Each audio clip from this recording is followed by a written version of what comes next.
Hi, I'm here. I'm here. I made it. I'm here. And I hope that you guys are here too. I hope. Okay, we're going to get started in 5 minutes. Those of you guys who are not watching this live, go on ahead and comment down below. Replay gang, gang, gang, gang. As you can see, I am not at home. We'll give everybody 5 minutes to get into the room. Those of you who are here right now, and those of you guys who are not watching live, who are watching the replay, don't forget to give this video a thumbs up. Okay. Let me finish watching the end of the episode and then we'll jump right into it. I'm going to take and put my thing on mute because I don't want them to flag me.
Okay, just finished watching the end of it.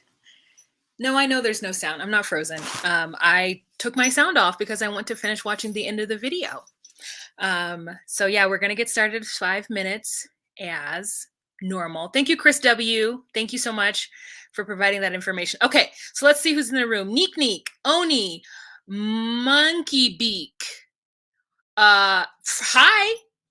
Don't recognize those names at all. So thank you guys so much. I'm so happy you were able to make it to a live.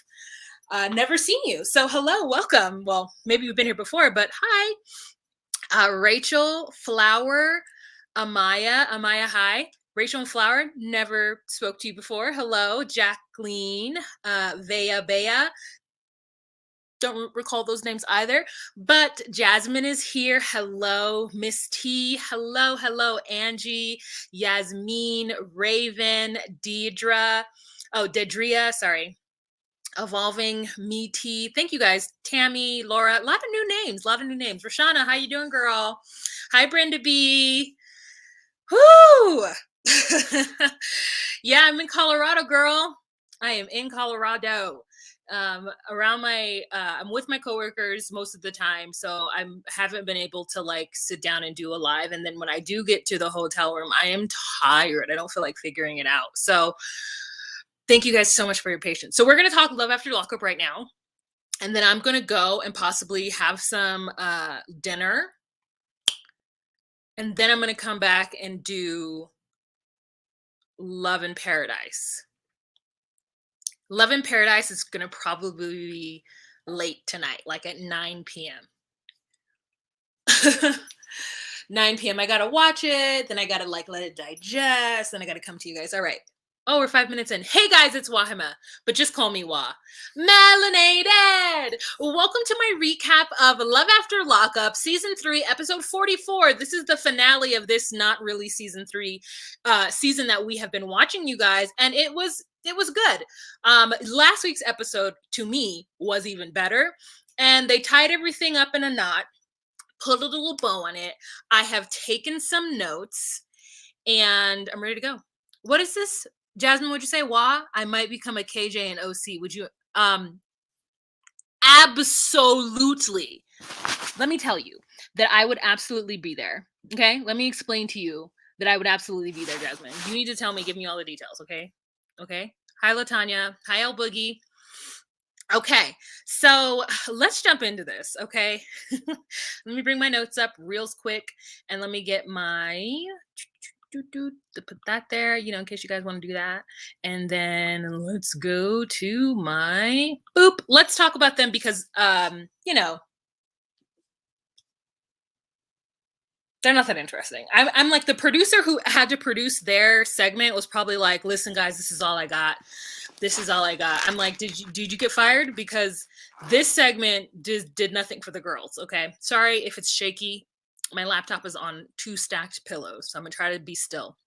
Okay, so let's talk about Courtney and Josh. So in Courtney and Josh's segment, it starts off with Courtney really explaining to the cameras how she understands what Josh is feeling, and that she states that she is kind of starting to regret giving up her career, and that she knows that he wants to try to fix things, but he just doesn't know where to begin when it comes to fixing their problems. And I'm like, because he's depressed. Like he's 11 years of your life, and you come out to a whole new world. Like, not everybody can just jump in like Jeff and start buying stuff from Amazon, like it takes people a while, especially that Courtney has these big dreams of being a farmer, having bees and cattle. And like, how is Josh going to provide that for her? Does he have any skills? Are there any jobs who'd be willing to take him in wherever they live? Because they live out in the country, girl. There's a lot of open land, a lot of space. So she gets out of the car and she beep, beep, beep, beep, beep, locks her car like 15 times, which is like totally what I do. Like I will boop, boop, and then take 3 steps and can't remember if I boop, booped or not. And then I'll boop, boop, boop. And I'm like, oh yeah, I think I did on my car when you like lock it. And I'm like, girl, don't nobody want to break into your car but them cows, okay? You don't need to be hitting that lock button so much. But I just noticed it because it's something that I do. And I said, Courtney, you and I are the same. So she gets up to the door, and Josh has laid out a whole scavenger hunt, okay? Because he is feeling real bad about the way he has been behaving lately. He knows that they have been having issues. He understands it, and he just doesn't know, like as we all are when we are in our depression, we don't know how to pull ourselves out of it. Like, we might be able to recognize that we're in it, those of us who are lucky and self-aware, but even if you recognize it, it's really hard to take yourself out of it because your brain has just like flipped. At least that's how it feels for me. It literally feels like my brain has flipped, and I cannot convince myself that my negative, pervasive thoughts are not real, even though I know they're not. Like, the higher level thinking goes, this is not real, but like everything that I'm feeling is like, but it feels real. So anywho, he sets up Post-it notes all over the house. And I said, you know what? If you don't have, you make do with what you do have. So he writes on the Post-it notes, and the first thing that he says to her is, head to the space that I hope gets spicier in the future. And she's like, the kitchen! It's like the backyardigans to the salon. That's what it felt like to me. And I said, girl, no, not the kitchen, the bedroom. didn't you just finish telling us how he's not having sex with you enough and you don't feel affection from him? Like, girl, has he been telling you your food is bland and it needs some Marie Sharp's Belizean hot pepper sauce? Girl, get out of the kitchen. So anyway, she goes into the bedroom and she finds a dress that she says is boobalicious. It's there are dresses out there and everybody has choices. Oh, I forgot he put something around the dog's neck. That was really cute too. So she found one of the notes on the dog's neck. So he's like, take a bath, put this dress on. Here are these heels that he put on the bed. And I was like, ugh, putting heels on the bed. And he's like, let's, meet me outside or something. Or then he has another clue. So she goes into the bathroom. Does she take a bath, girl? I don't know. Did the crew wait around for her for 45 minutes for her to run a tub, put some essential oils in it, live her life? Did that happen? I can't be sure. But she came out of the bathroom. She did not put those heels on. She put her same boots on. And she then went to the kitchen because he left a note saying, okay, go to the Sour Patch Kids, because that's like the item that he used to eat all the time when she would come in to visit him. And then he gives another clue, and I don't know, like, it was something about like, what did we do the first time we made up after we got into an argument? And she's like, go to the courthouse. I don't know, like, not go to the courthouse, but like go to the visiting room. And so then she finds her way outside, and he is outside with a picnic.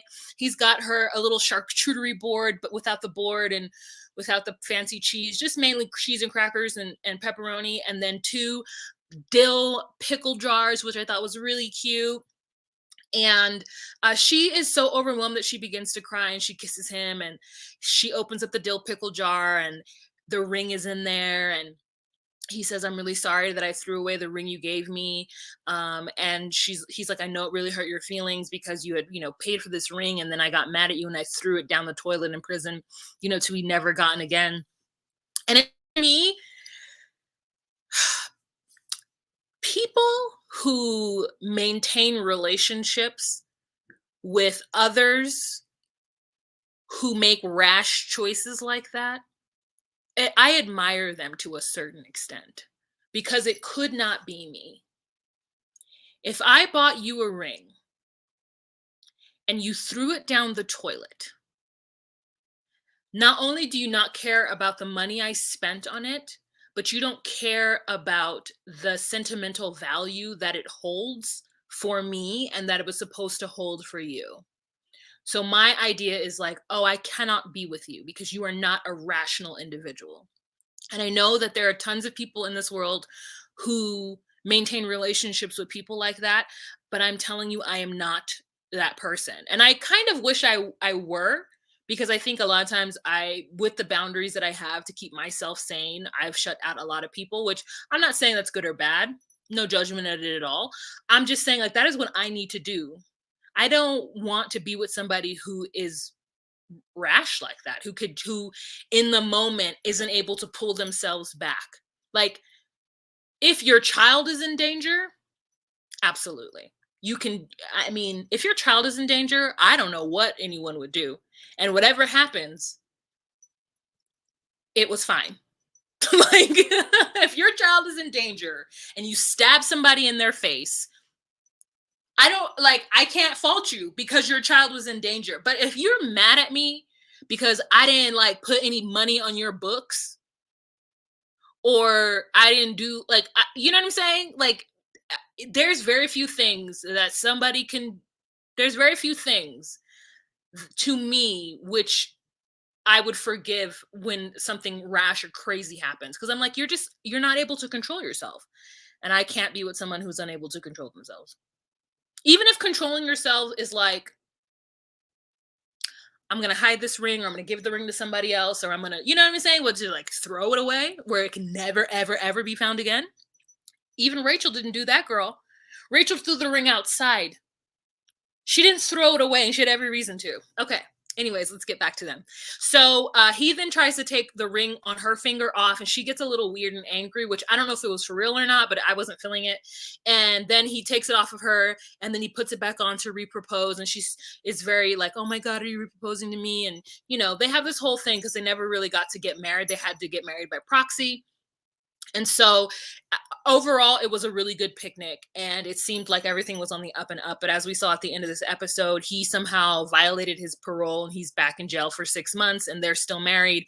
He was only with her for 2 weeks. So all of the information that we got happened in 2 weeks, because then he had to go and live with his cousin, and because he couldn't parole at her house. Now, perhaps that's the reason why he went to prison, because they found out that he was still hanging out with her or living at her house. One never knows. But as long as she's happy, I'm happy, girl. That's it. I am happy, girl. Hello to those of you guys who have made it into the room. Let's talk about the next bit of people. Let's talk about the next boring bit of people. Let's talk about these fools. I don't have a picture of the both of them, but this is Rey and Brittany.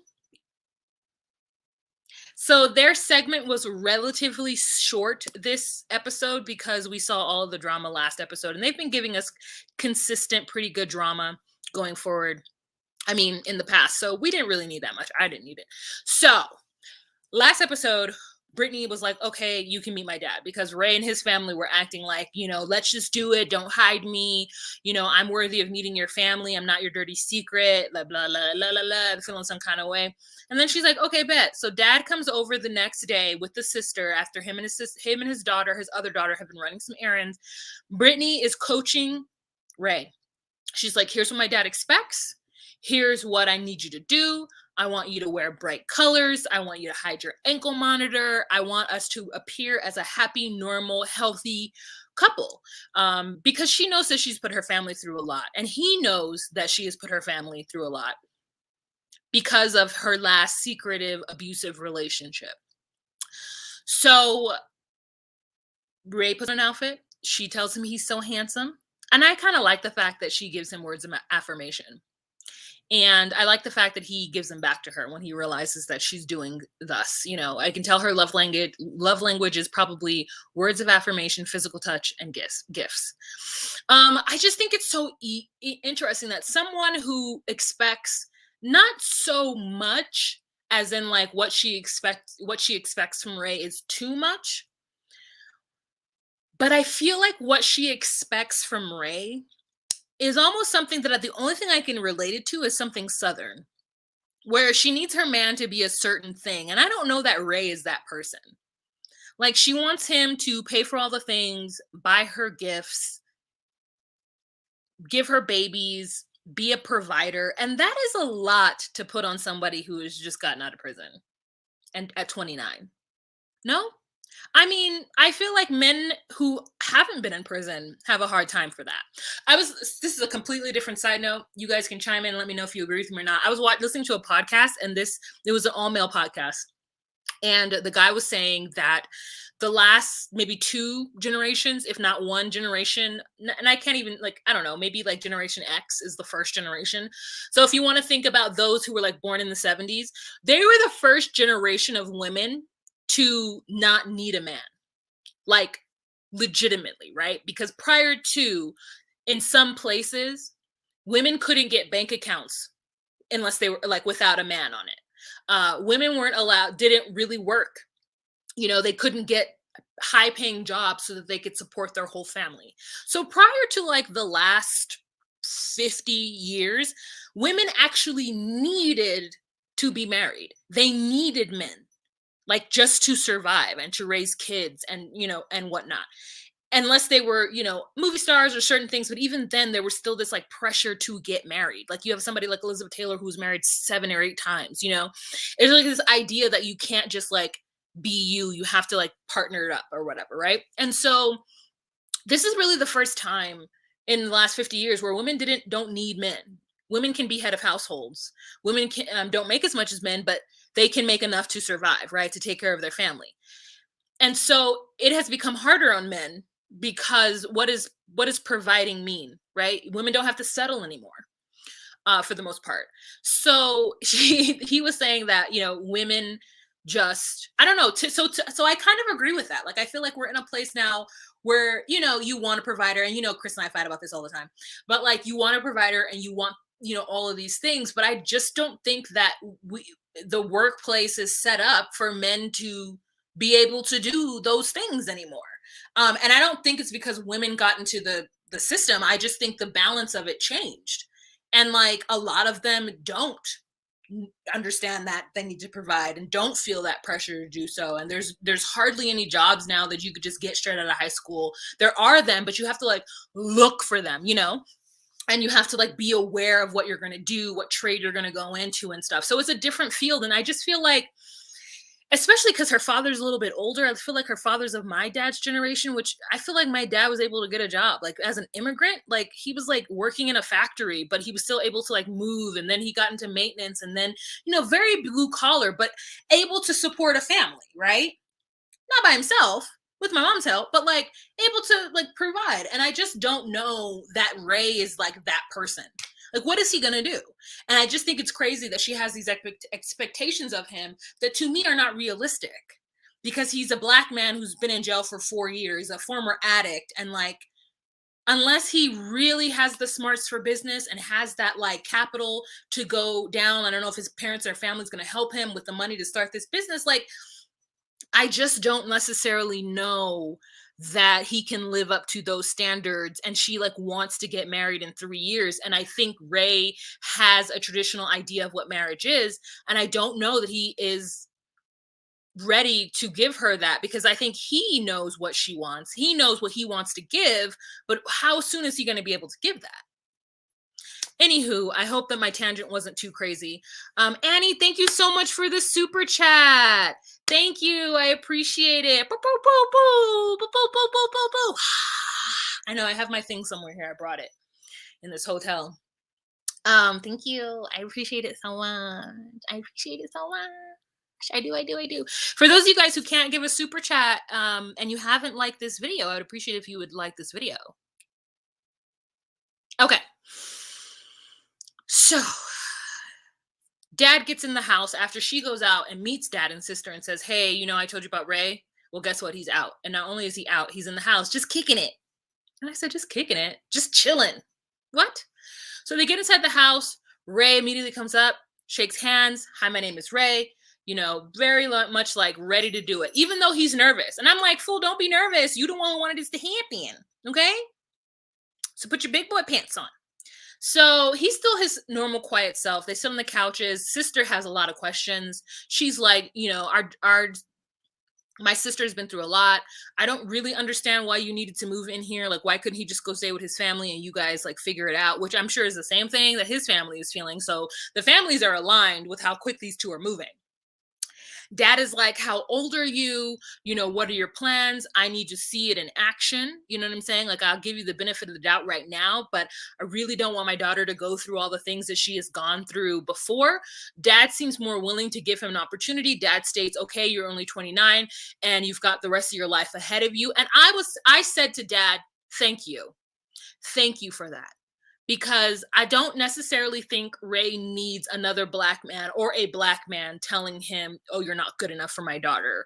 Or, you know what I'm saying? Like, there was something about it that was like, all right, give the man a chance. You know, give him a chance.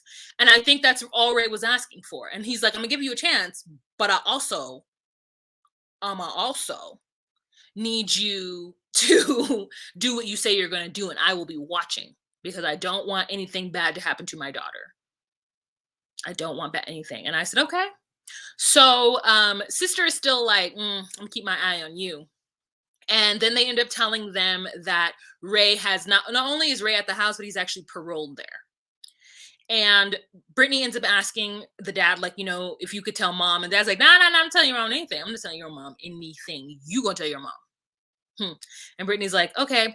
So the next thing we have with them is they're going to the, I guess, county or courthouse or whatever to get the ankle monitor removed. Then they go and have a celebratory dinner or date night in which Brittany is like, and more date nights. I hope we can have more date nights. And I said, you went and found one of the poorest men in this country.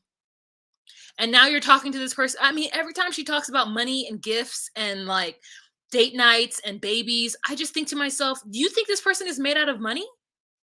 Or am I just crazy because I live in California and you can't do shit with a $14 hour job? You know what I'm saying? Like, what, how much, like, maybe you could do more in Texas on less. That it just is like, I just don't get it. And I'm like, stop throwing out all this money. And he's like, I would like to take care of Brittany. I would like to provide for her so that she doesn't have to pay for everything all the time. And I know it's weighing on him, but I just wish she wouldn't mention it as much. So then they're talking at dinner, and she's like, well, I would like to have at least, at maximum year proposal. I would like a ring uncut, a diamond, a big fatty, and I would like more date nights, and I want to start having babies. And he's just like, okay, well, if we can get married 2 or 3 years down the road. And she's like, 2 or 3 years? Like, my biological clock is ticking and I want to get started. I don't want to be a 40-year-old mom. And I said, hold on, bitch. Who is you talking to? Who is you talking to? There are some of us in our lives who are going to be 40-year-old moms. And guess what? We are going to maintain our fitness so that we can run around with them. And I don't need you all in my business talking about me like I'm not here. I was just like, girl, like, who says that? But maybe it's just like her Southern upbringing, or maybe her upbringing. I don't want to say it's Southern, but it feels Southern to me, of what I understand. Like, I don't know. It feels old fashioned and archaic. And maybe that's why I'm like, it's Southern.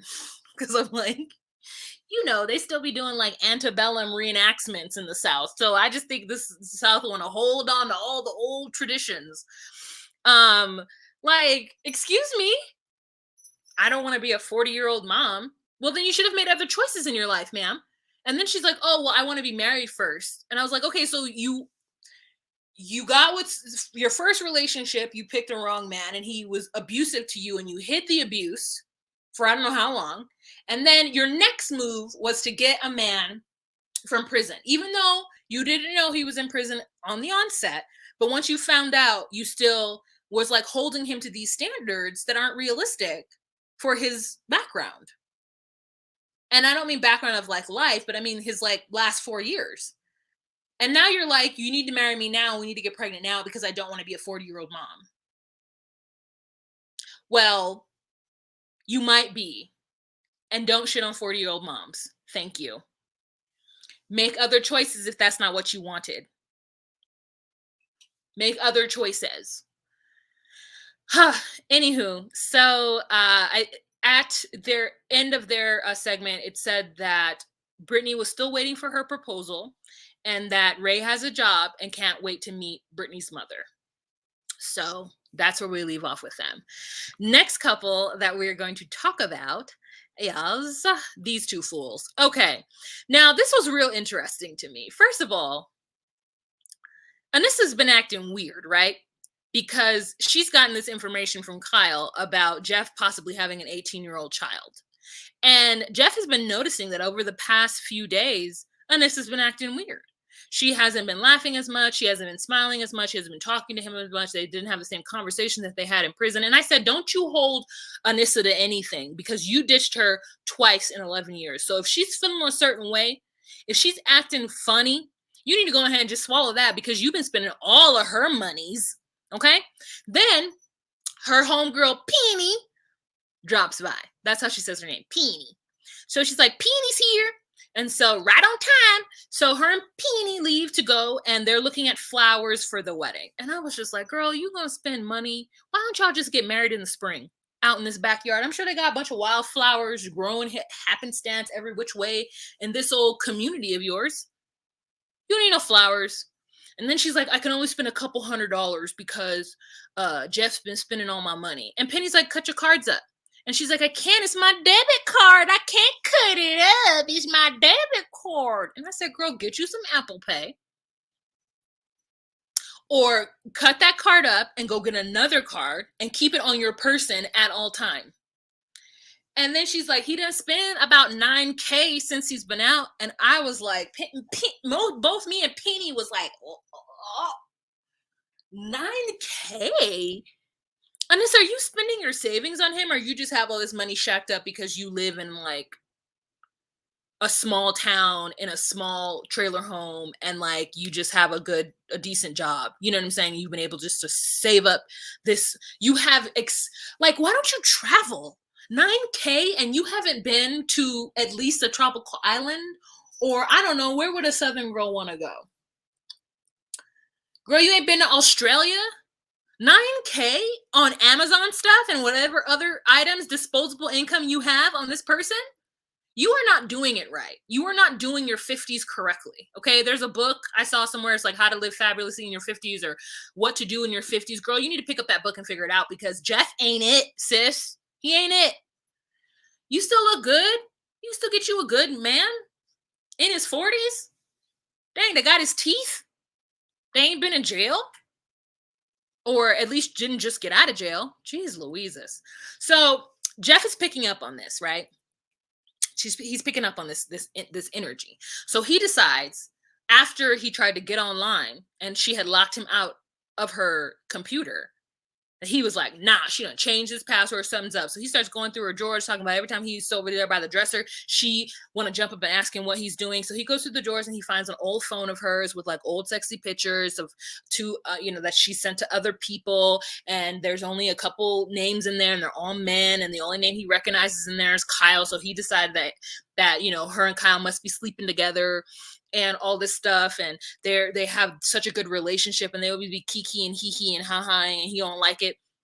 And then so when Anissa gets home, he confronts her about the sexy pictures. He's like, you were sending sexy pictures to somebody else while we was together. And she was like, no, this happened in 2019. First of all, don't try to come at me with that. And yes, if I did, it was because we were off at the time. We were on and off in 2019. So don't come at me asking me no questions. And also the reason why, first of all, why are you going through my drawers? Why are you going through my purse, taking my debit card? Secondly, thirdly, sir, you ain't even tell me about this kid you supposedly had. And he's like, well, I was going to tell you, but in a minute. And I'm like, it's been days. It's been days since she found out. And we don't know when you told Kyle. And the only reason Kyle told on you is because you wanted to have Kyle back up and you wanted to come at Kyle like you wanted to punch him in the face because he was in your business. So you got yourself in this situation. You set this up so that you could argue with Kyle and have a reason to fight him. And Kyle played right into your little grubby hands. And then he's like, oh, I'm gonna fight him. And I was like, this isn't even a reason to fight him. Are you just wanting to fight? He's like, you're messing up my relationship. I was going to tell you about it. And she's like, listen, I don't have any reason to trust you. There's no reason for me to trust you right now, because if you're going to lie about this, what else are you lying about? And I said, absolutely. Abo-so-alutely. Okay, Jeff, you ain't to be trusted. You ain't to be trusted. So anyways, then Jeff tries to go and fight Kyle. And Anissa sits her butt right in that house. And she's like, that's between them. I don't got nothing to do with that. And I said, you old backstabbing bee, you gonna left your boy Kyle out there to swing? You ain't even go out there and be on Kyle's side? You ain't even gonna stop your crazy man? She was like, if the neighbors call the police, then just going back to prison, but it ain't got nothing to do with me. So I'm gonna sit right in here. Them two need to work it out. And I said, okay, Angela from The Office, letting men duel over her. I said, okay, Nissa. She said, I'm here right in this house. They ain't got nothing to do with me. They need to work out their problems. And so then Kyle is acting like Kyle and whoever that woman is pull up when they got the dang dong bang dong cigarettes in their mouth, and he's like, and then Jeff's like, they don't get this Chris cracker, right? He didn't even call him a cracker. And so then security, who is don't look like security, but I guess it must be production security, is trying to hold Jeff back. And Jeff's like, no, I'm scared with you, oh my God, boy, I don't care if you got a gun, I don't care if you got a knife, I don't care if you got a stick, I don't care if you got a piece of wood, I don't mess him up. And so then Kyle comes from wherever he is, gets out of the car to fight, and does not Jeff lay Kyle out. I'm sorry, once you go to fight somebody and you end up on the ground, if you don't get back up and TKO somebody or KO somebody, then you look like a sucker. So then they somehow get them separate. There's a poor producer person trying to stop this fight from happening. This old weird, fake, old, slow man fight. Like, it was just not even interesting. And then Kyle gets back in the car and is like, I will shoot him right here. I will shoot him right between the eyes. And I said, Kyle, you got your ass busted. And now you talking about you gonna shoot him? Go get the gun then. Pull up. Pull up. I was like, why are you this? You know this man don't got a gun. Why are you gonna bring a gun to a fist fight? What? I don't understand. It was just such a punk move. You got laid out. I mean, you didn't get laid out, but you fell on the ground. And you are then talking about going to get a gun. Nah, get back in the ring. Get back in the ring. Wait for production to leave. Handle this like men. And watch Jeff mop you all over that grass in the gravel. You gonna be messed up. The only reason that you wanted to go get a gun is because you's a punk. And that's when I was like, oh, Kyle ain't shit. I mean, I knew he wasn't shit when he walked up with the cigarette dangling out of his mouth. I was like, oh, him and this girl, whoever pulling up, maybe that's his wife. They ain't shit. Mm-hmm. Like, and I was just like, okay, girl. I was like, you gonna let this man with no bottom teeth bust you out on TV? No less? Huh. Huh. So the end of their segment is Jeff is back in the halfway house because of a parole violation. Maybe the fight. Who knows? Maybe somebody did call the police. And Anissa is waiting for him. And I said, can't nobody tell Anissa what to do. She's a grown-ass woman. She want to spend her money and waste her life. That's on her. I just am like, Anissa is she's too pretty. And I hate saying that because it makes it seem like if she was ugly, she needed to settle for Jeff. But like, I feel like she's too pretty. Sorry, I'm saying it. And she's got too much going on to settle for Jeff. Like, why Jeff? I mean, she says that she likes younger men, but like, Jeff ain't young no more. I said, girl, you could do so much better. I was like, why don't you help? This whole time this picture was up. Why didn't y'all tell me? This whole time the picture was up. Didn't know it. It's because I had my notes on the screen and I couldn't see it either. I wasn't looking at it. So I said, you need to get with your homegirl Penny because Penny looked good too. Okay, Penny's cute too. I was like, y'all need to go figure it out and go to the bar and get Anissa a man. JW says security was like, Jeff, you gonna calm down, Bubba? I said the same thing too. I said, is Bubba a generic thing you say to somebody you're cool with? You're like, hey, Bubba. The only Bubba I know is Bubba Gump. And so Laura says when Jeff broke that piece of wood, he did. He had his shirt off. He lift up that piece of wood and slammed it on the ground and it split in two. And I said, Kyle, come over here and get half this piece of wood and fight this man. Come on, Kyle. Talking about I'm going to go get a gun. Jesse Lee, thank you so much. Jesse Lee, did you get the package? I gotta look and see. Tell me if you got it. Let me know. Domestic Gordon just said, I am in Texas and never seen something to this country. Well, listen, I feel like unless you were from Mississippi, like this is Mississippi, Alabama behavior. Nah, it can happen anywhere. I think it's rural. So it's the rural South. Oh yeah, Bubba Sparks. Oh, I love me some Bubba Sparks, girl. Oh, bangers.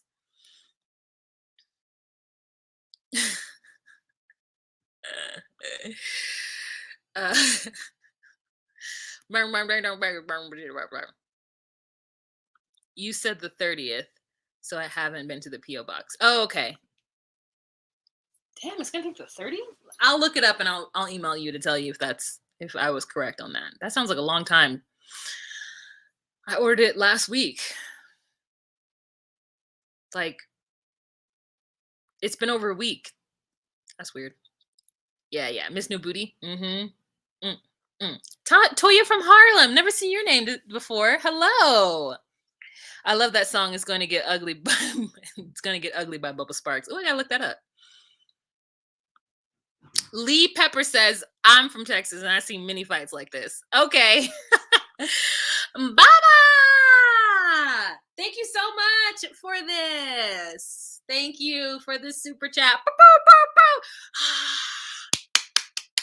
I appreciate it. I appreciate all of it. You guys, give this video a thumbs up if you haven't, if you're just joining us. There's 222 people in this room.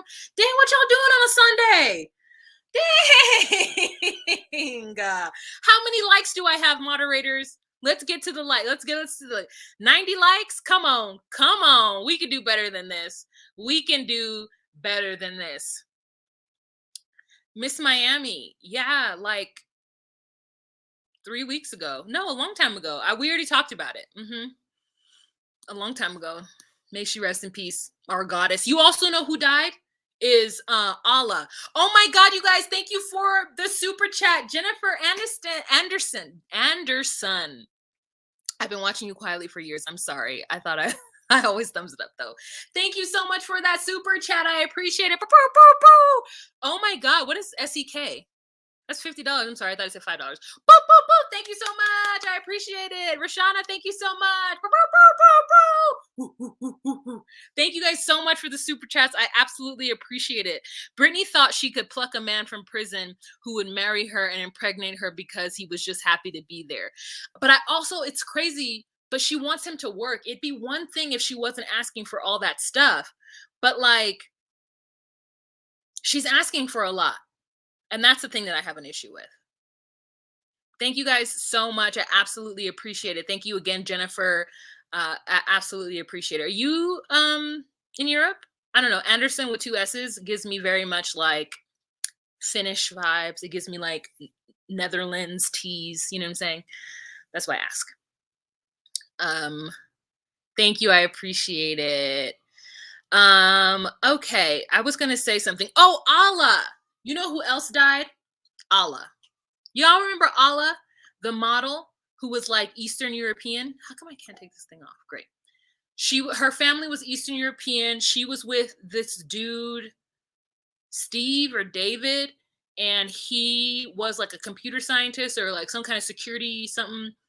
I don't know. He was either a security person, he was either a computer scientist, or he was an accountant. I can't remember which one it is. Remember he had those eyes and he was always like, and it felt like he was on drugs.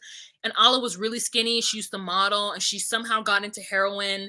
And she went like, remember she got high in the bathroom on the show and like passed out. Like it was too much for her. She died, you guys. She died, I think 2 weeks ago. Maybe I found this information out, or last week, 2 weeks ago, I think, of a drug overdose. So she had been in prison again. And when she came out, she overdosed. So that was really sad too. It was really sad. It's just like sad. It's sad that this show can sometimes yield that result.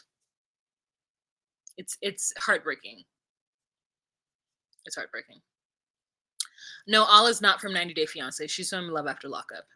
Like one of the earlier seasons. Like maybe season 1 or 2.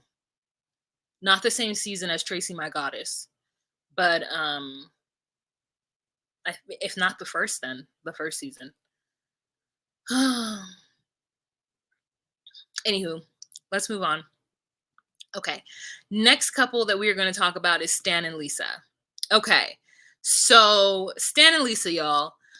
So we start off this season or this episode with Stan and Lisa in very good mood. Okay. Lisa's excited because Stan is getting all his paperwork together in order to go purchase her car.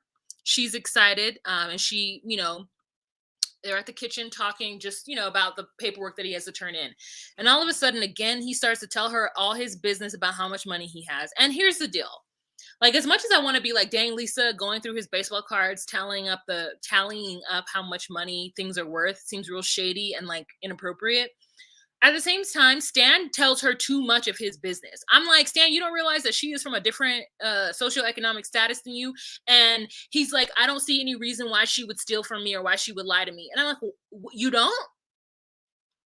There's something a little bit desperate about Lisa and her peoples, okay? It looks real messy. It looks real desperate. At 26 years old, she drove a car off the lot and didn't turn it back in. This girl didn't go to jail at 19. She went to jail at 26 as a full-blown adult. Okay. She also tells us that she has never had a job, that her brother taught her how to cook meth, and that's what she was doing. She has always been a hustler. And you gonna tell her about your pension and your bonds and low-key brag about it? Because that's what it feels like. It feels like bragging. And that's why she's expecting these things from you. She's like, "Oh, I'll whip you. I'll do whatever. I'll peg you." You know what I'm saying? Like, it's too much. He's doing too much. And it's like it's dumb what you're doing. It's dumb he's doing. So then she like is like, "Oh, is that yearly or monthly?" And he's like, "Yearly, but even more." And I'm like, are you thinking that you're enticing her? You are, but you're not enticing her to stay with you. You're enticing her to steal from you. Because what if she gets on your nerves and you throw her out the way you did before? She's never gonna forgive that or forget it. So that's why she's trying to get everything from you up front as soon as she can. So they've been having a wonderful time these past few days. Okay, it's been great for him. He leaves to go get the car. His homeboy Dash pulls up and he tells Dash what he's up to, and Dash is rightfully concerned. He's like, what have you done? Also the checks. He's like, look, and I'm running out of checks, and she's like, that's all the checks you got? He's like, no, I got more checks upstairs. And I said, girl, now you gonna tell this girl where you keep your checks so she could write a check and sign your name? All she has to do is find anything with your signature on it. You's a fool. You's a whole fool. Deserve to get his whole money taken. So Dash is like, why are you spending all this money on her? And he's kind of concerned. He wants him to trade in a car and not just drop $13K. And listen, if Stan makes the money that he makes, if he makes $100,000 a year, spending $13K on a car is not a lot. Dropping $5,000, $6,000 on a car so that she can have a car is not a lot. Spending $3,200 so that her record could be clear so that she could get her license, not a lot. And that's true. And that's the thing that Stan says. He honestly has nothing to lose. He really feels like even if she does bolt on him, it would have all been worth it to invest in her if things work out. Because where is he going to find another girl to tie him up and peg him, to kick down his back door and tickle his prostate? Where is he going to find that? He's already got that. I mean, he could find it, but like he's already dedicated 2 years or whatever to Lisa. And Lisa is age appropriate for him. So listen, I'm not mad at it. I see his line of thinking.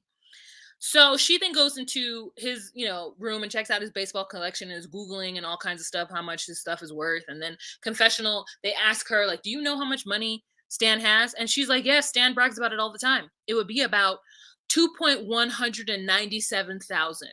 And I said, what is 2,197,000? Is that 2,197,000? Oh.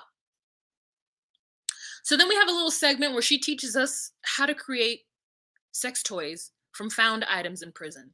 There's like a rubber glove and like, I don't know, a pencil or like a popsicle stick and like, I don't know what. I said, is y'all that bored in jail that you're making sex toys and specifically whips? I mean, Lisa gets down.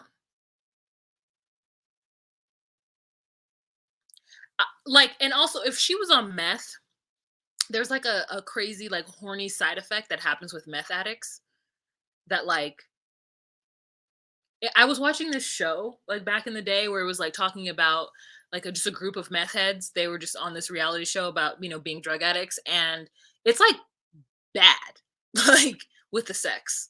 Like they be like, it's like whatever what's it, ecstasy does to you, like it's in meth. So they be us out there just like doing the do.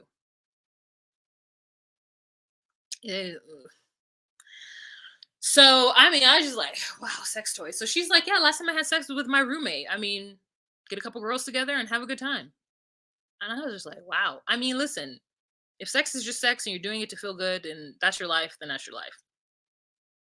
But it's just so like jarring to hear it. It's like, wow, I see jail makeup, but jail sex toys? What else they make in jail? Anywho. So the next segment that we have is her brother is coming over. And her and Stan are cleaning that house. And I say, you going ahead and clean them cabinets. Now, how often does one get on one's knees and spray down a cabinet and clean it? And I said, not me. Makes me want to go home and clean a cabinet right now. I never even think to do that. I mean, I do when they're dirty, but like not just like, so she's like cleaning up the house of her brother and they're cleaning down cabinets. And I said, girl, this girl know how to clean. Keep her. Okay. Okay. I could learn some tips from her. I be on cleaning TikTok trying to figure out how to clean better, get more motivation. I mean, I do keep things clean. Don't get me wrong.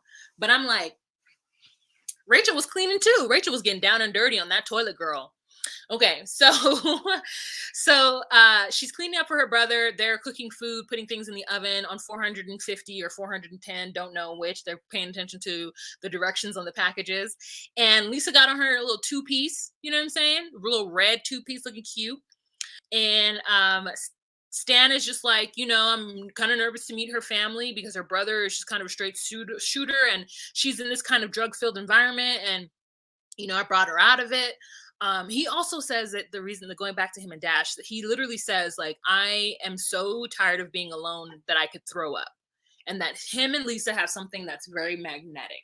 And I said, it's magnetic because it's different than what you've had for the last 40 years with your wife. I don't suppose his wife was pegging him and milking his prostate. So, brother comes over and with the godmother, and they're looking a little haggard, those two. And when Lisa tells us that she looks like her brother, she didn't lie. She didn't lie. They look a lot alike. Brother was like, we're like twins. And she told me that you threw her stuff out and you kicked her out. And that hurt me because my sister has been through a lot. And I just want to make sure that you're going to take care of my sister. Okay? Because we're like one. I don't want to hear of this anymore. You don't got to treat her like that. She's been through a lot. You don't got to tell her she's a bad mom. You're going to throw her stuff out. And I said, come through, brother. Come through. Took the brother in the baseball card room too. And Lisa done told that boy how much everything in that room costs. And I said, it only takes a desperate moment for some meth folk to run up in somebody's house. So I hope Stan has proper, locks and stuff on the house. Listen, I don't trust I don't trust it. I don't trust it at all. I don't trust it. So Lisa is talking to her godmother, who basically raised her, and said, he's already spent $13K on me. So, I think it's real. I think that I'm going to go for it. I'm going to stay with him as long as I can. And Lisa also has a secret lover that she talks to on the side that she's been talking to. And that lover is like waiting for Lisa to make some kind of move. And Lisa's like, listen, this is where I'm at right now. Nobody else is paying my bills. Nobody else is helping me get back to zero because right now I'm in the negative. And so the girl's like, I know, I just need to be patient or whatever. So the end of their segment is Stan is still planning on marrying Lisa, planning on proposing to her, and Lisa's still having, talking to her secret ex. And it was a little nefarious. Remember when Dash was talking about the fact that giving Lisa a car would mean she'll have more freedom? And I said to myself, it sounds like you're a little annoyed by this because you don't want her to have her freedom. And you're saying it's because you don't want her to have the freedom to go back to drugs and go back to that lifestyle. But I'm like, it feels like you don't want her to have the freedom for a while because you just want her to stay up in the dungeon helping out your friend. Anyways, that's just what I think about that. Okay, so the next couple that we're going to talk about, let's go on ahead and talk about Doug and Rachel, because Dougie done made up. Doug done, just call him Junior because I get them all. I call Dougie, the little boy, little 12-year-old. We'll call him Dougie, and we'll call this boy Junior. So, first segment we see is Rachel very upset with her handheld phone, walking through the house, and she throws the ring out the door. Out the front door, not down the toilet, out the front door. And she's pissed off because she's just gotten a Facebook message from Junior's homeboy's wife stating that Junior just rolled up in her house with a whole other woman that isn't Rachel. And that Junior is a dog and that he's playing her and that she would want someone to tell her if her husband was doing that. And Rachel confronts him. He gets angry with her and talks about how, the homeboy's wife is a liar and they're unhappy in their relationship, which is why she would say stuff like that. And then he eventually gets so upset that he punches the kitchen cabinet off of its hinges and then tells her, I did that for you because otherwise it would have been your face. Y'all. What? And so Rachel is like, I am still processing that. That is a crazy statement to say to somebody, that you messed up. I confront you on it. You get so angry that you're being questioned and confronting that you break something in this house that you didn't pay for, and then tell me that you did that for my benefit because otherwise it would have been my face. How romantic. Thank you. I can tell you really love me, Doug. And I know captains like to save a hoe, and captains want to think the best of people. But Doug has got problems. His sister told you, his son's been saying it. Why haven't you been believing him? And in her confessional, she says that she knows she sounds stupid and she looks stupid, but she really thought that it was going to work. And I said, you got a mental problem too. And she's like, I guess I'm done with guys in jail. And I said, you should have, okay, you should have been done after the guy was a heroin addict, like, or the drug addict. Like, I just am so confused with, she said that she was like, I thought that, it's because you tried to save him. And that's what it is. You tried to be a captain. You tried to save him when he didn't want to be saved. Don't save her. She don't want to be saved. Like, you can tell when somebody wants to be saved. They don't go to their family's house and cut up talking about they will go back to jail. His sister told you, and you didn't walk away then. Like, it just does not make any sense to me. It just doesn't. It just doesn't. It just doesn't. Captain Save-A-Con. Oh, that's funny. Oh, yeah, when he was on the back, when Junior was on the back of that motorcycle with his homeboy with no helmet on and his hair was like flying in the wind, he definitely looked like is it Skeeter? No. Who is it? The one that has the Yeah. Yep. It's not Skeeter. It's one of the other ones. Is it Skeeter? I can't remember what Skeeter looks like, so that's why I don't know. Like, it is just too much. It is too much. Oh my God, Vanessa. I'm so sorry. That is wild. So sorry for that. The visual. It is that. Misha says, I totally understand Rachel. She just have to learn to be happy with herself and by herself before getting into a relationship. I've been there. Not with cons, but with guys who were no good for me. Okay. Okay, Misha. Thank you for coming forward. Thank you for saying that. Because it to me, I just I don't know. I think in a different lifetime, in a different set of circumstances, I could have been easily that. But I didn't, like, I guess my dad doesn't treat me in a certain way, and his actions have never made me feel less than. And so for me, I'm just like, well, if my dad doesn't talk to me like that, who do you think you are? Who do you think you are? Like, absolutely not. And then the shame of having to tell my dad if something like that happened. Oh my God. You'd be like so disappointed in me. I can't have it. I can't have it. Okay. Anyways, so back to this. So then the next scene we have is Rachel out in the front rooting around in the grass, and we're trying to figure out what she's doing, but she's looking for the ring because she wants to pawn it so she can make some money off of it as production crew rolls up. She tells production crew what happened, and then she kind of goes into herself. Like, the rest of her segments are her in what I would consider like a walking shock mode. She finds out that Doug has been talking to this woman the entire time. The entire time. She went and got married to him. He has never loved her. Ever. He has only ever wanted to use her. He says in his little bitty confessional that he wishes Rachel the best and that he really did think that he could give her what she wanted or whatever, but then he was only talking to her to pass the time. And his draw to this other girl was stronger than his draw to Rachel. And I said, but you didn't marry that other girl. You married Rachel. You had her coming up to you used her.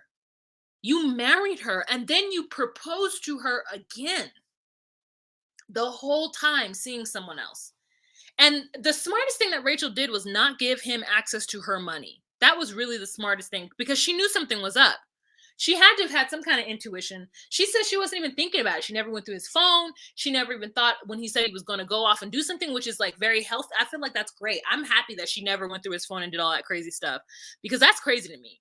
I'm happy that she gave him the opportunity to be who he was and that when she found out, then she found out knowing that it because if she wasn't being crazy. Like even though I guess maybe she wishes she had, but I'm like, that wouldn't have necessarily done anything. You still married him. It's not like she married him after he got out of prison.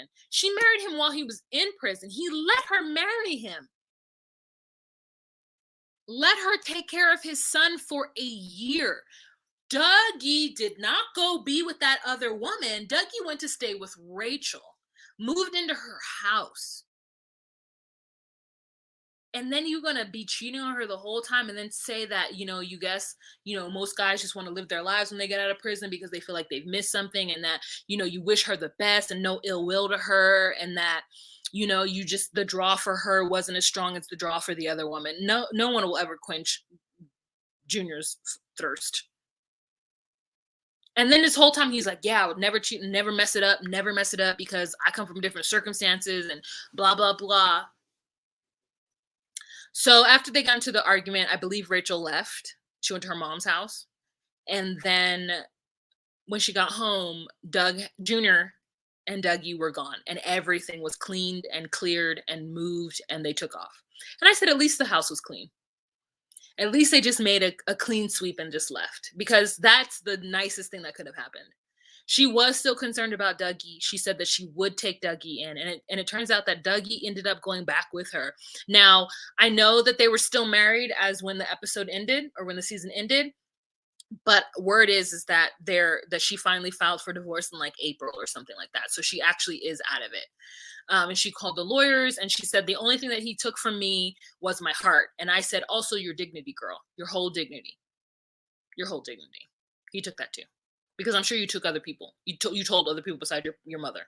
And I'm sure other people are aware of both relationships. In fact, most of the country is now. He made you look stupid. He really did.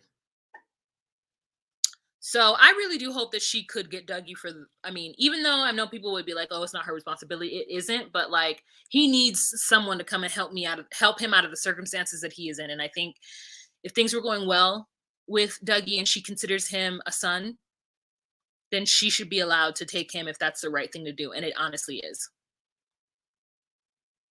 Just cleared her out. Oh, Baba said, Jasmine says, took the game console and everything too. Like took all the material stuff because she said that's all he was worried about is material things. So everything that she bought him, he took. And that they're living in a trailer on his sister's property. Ooh, just John Doe. What? Doug took that game console so he could pawn it. Remember, he never wanted the little Dougie to have it. Oh, I didn't know that. Huh. I didn't know that. That's jacked up. I hope he didn't sell it. And Megan says, on the bright side, she is the best thing to happen to Dougie. As of today, she confirmed she's still with. Oh, that makes me so happy. This is a happy ending. You're right, Megan. This is a happy ending. This is an absolute happy ending. And you also know there was that segment where Doug was talking about, Junior was talking about all of his tattoos and how many Rachel tattoos he had. And Rachel said that really, for her, solidified the fact that he must love her. And I said, okay. I said, okay. I was like, you know what? I think if somebody got their name tattooed on me 3 times, I would think that they really loved me too.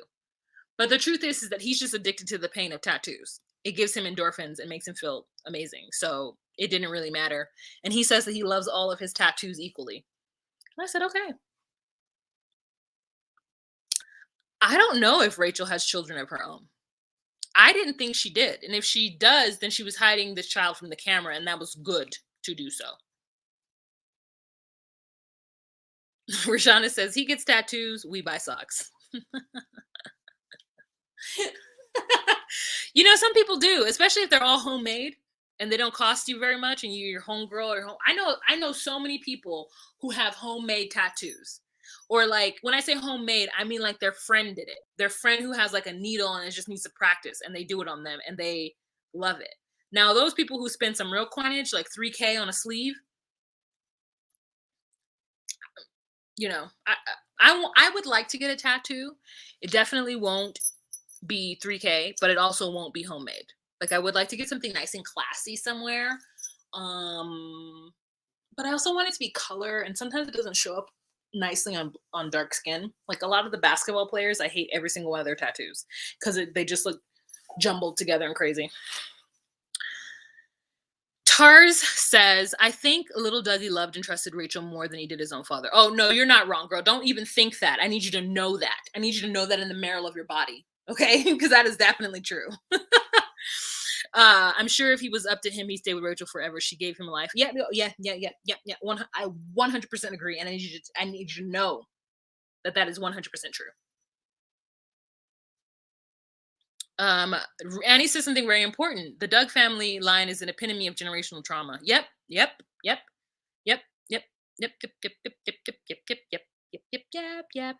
I think that I think that it only takes one person to help you kind of, and that person doesn't necessarily like change the pathology in the family. Like little Dougie will always be scarred. He'll need to go get therapy and surround himself with like positive, good people to really pull himself out of it. But at least hopefully he'll have a good little adolescence, if he's with Rachel. Hopefully that. Oh, wow, it's crazy. Okay. Rachel got a new nose? Good for her. Because just as Ms. Miami says, it was very true. That's a true statement. This is a true statement. So her mother comes to the house. She's feverishly cleaning, and she cries on her mother's shoulder. And they're both smoking a cigarette, which I was like, oh, interesting. Next couple. Oh shoot, I brought up the maps. Did not mean to do that. Okay. So, you know what something that I forgot to mention? Courtney said that she wanted to have foster children. And I said, I don't think you're fit to be a foster mom. I don't know why. Something about it was just like, I don't know. Get your world together before you bring in children to your life. What you want them to do? Work on that farm? Okay, last couple that we're going to talk about, saving the best for last, because this is just the wildest bananas of the banana wildness, is Nicole and Dante. Nicole and Deontay. So Nicole wakes her raggedy ass up the next morning, and she in the bed with Tia. She lets it be known that she is such a lightweight that she got sick because she drank too much and they didn't have sex because she thought she was going to throw up on Tia. So she has a bad hangover. And Tia's like, get up. I think I'm going to stay another day, but you need to figure this out with Deontay. And she's already promised Deontay that she's going to meet him / producers that she's going to meet with him. So she meets with Deontay, or she goes to the spot to meet with Deontay, and it's an outdoor like bar that they're at. And Tia drives her there. Tia drops her off and is like, I'm going to stay around, see what happens. And she's a little worried, Nicole, that Deontay is like watching. And Tia's like, Deontay don't know what I look like, girl. Like, just get out of his car and go meet him. 1 hour later, Deontay shows up. When I said, that's a boss move, Deontay, be late. Okay? I was ready for Deontay. I felt like he was an hour late, and I felt like Deontay was going to have the upper hand. I really had faith in him. I had the faith in this man, and I was wrong to have it. I was wrong. So Nicole wakes up with a hangover. So she goes to meet Deontay, and she's sitting there, and he walks up, and she's like, hey. And he's like, what's up, Nicole? And Dante walks up and confronts her and is like, you really don't care. You lied to me and my mama because I seen it all over social media that you was with Tia last night. talking about lost loves and like unfinished relationships and like, we're on each other's social medias and how dumb, how would you do that, blah, whoop de whoop. And she was like, first of all, don't come over here asking me no questions. Like, obviously if I put it on social media, then it wasn't serious. And I wouldn't, if I was really doing it, would I put it on social media? Doesn't that seem dumb? And I said, girl, it is dumb. And you did do it.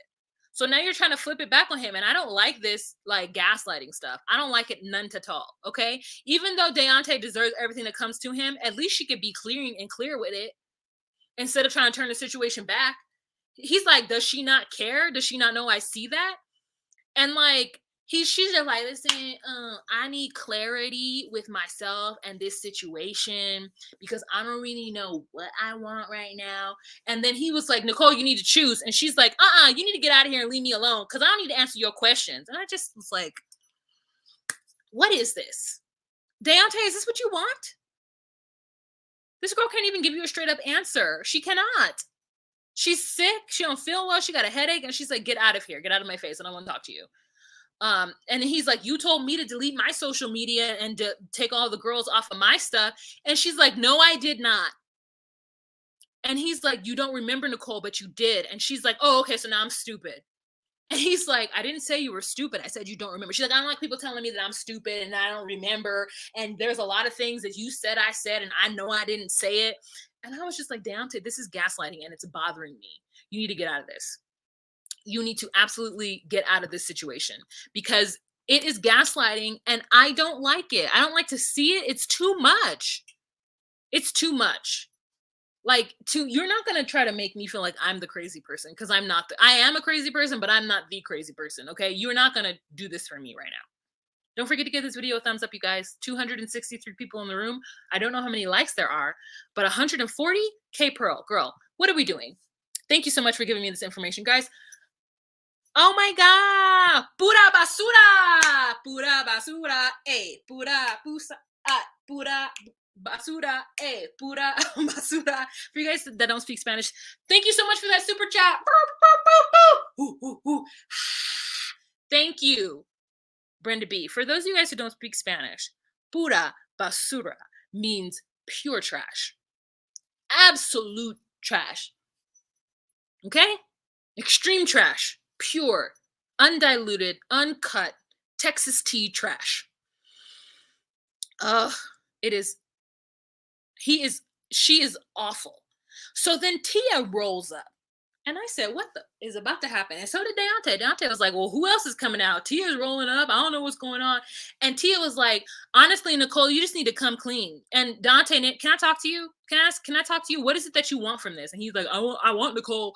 I want to marry her. And Tia was like, Nicole, because what you're doing right now is dirty and disrespectful. And you know, if you was my girl, that this would not go down. So you need to choose. And if you choose him, I will back out. But choose, because what you're doing right now is wrong. And Dante is like, why you got my girl on your social media like she your girl? And Tia's like, because we was lit last night. We was drunk, but nothing happened. We didn't kiss on the mouth. Nothing. And I was like, lies. Lies. Mentirosa. Lies. Okay? Lies. And then she was like, honestly, though, you're a handsome man. In the pictures that I saw from you, you handsome. And Deontay's like, well, thank you. You're a handsome gentleman yourself. And then I said, lies. That's a lie. Lies. And Dante was like, did you even know about me? And she's like, yeah, I know about you from prison. I mean, yeah, she used to talk about you all the time. So that's why I'm here trying to advocate for us, for you, for her to just come out and say what's going on.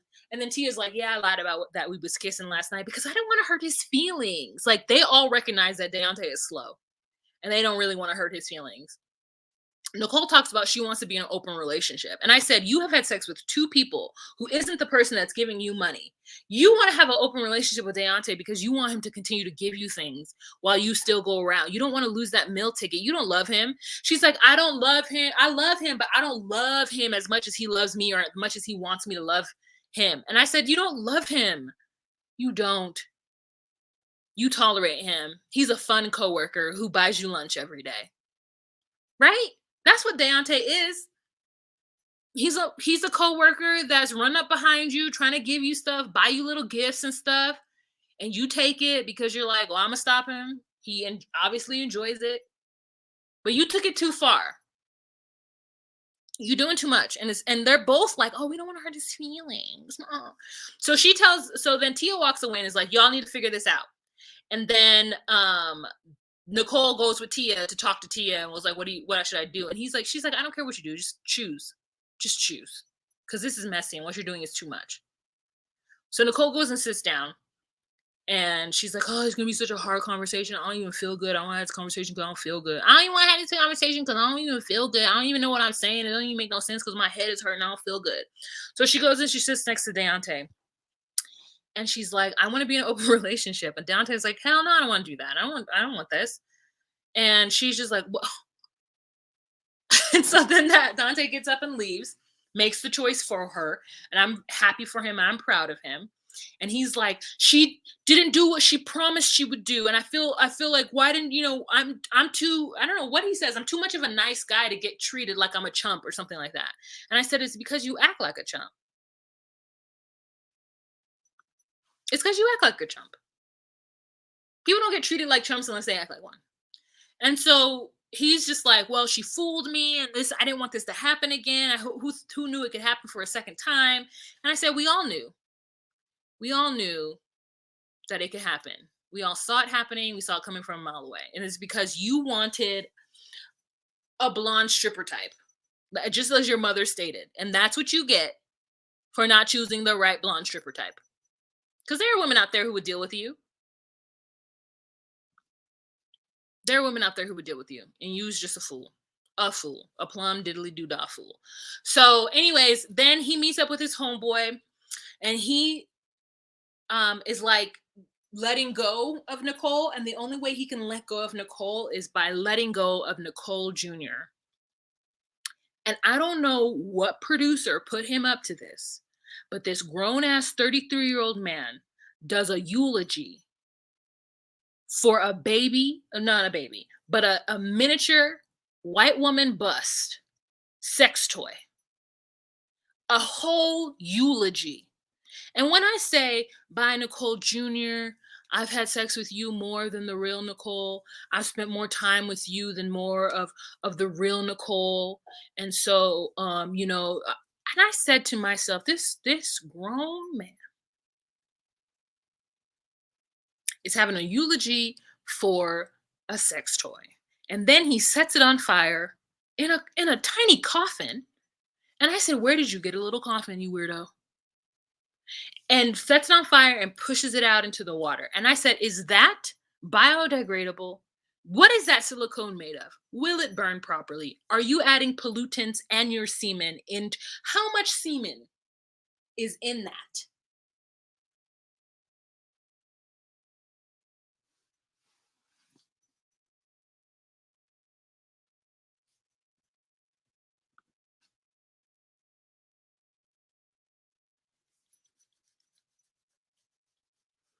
What is this silicone item? You're just like melting plastic into the water. Some environmentalists need to come get him because he is polluting, and I would like for him to pay a fine. He needs to pay a fine. I don't. This was like, I don't. I am not with this. This was upsetting to me, and I was just like, "What is happening? What is happening?" And so at the end, it's like Nicole and Tia are still dating, and Dante has given up on Nicole Jr., but not Nicole. I said, "This is so dumb. You lied to me and my mama." Oh, Lord, Lord, Lord. You lied to me and my mama. All of those creatures in that lake are dead because of Nicole Jr. Between his sperm and that melted ass plastic. this production team had Dante looking a whole fool, and I hope that he got I hope that he got some kind of compensation as in far as like ads. I hope his Instagram has blown up. I hope that he is selling flat tummy tea. I hope that he is selling some kind of bodybuilder milk muscle whatever. I hope that something. I hope that he something. And he's so handsome. Listen, you can say whatever you want to say. If he was right in his mind, he's very handsome. You're a handsome gentleman yourself. I said this is a lie. Tia is not a handsome gentleman, okay? I've seen butch women very attractive. Tia is not one of them. Not one of them. Such an idiota for that. Absolutely.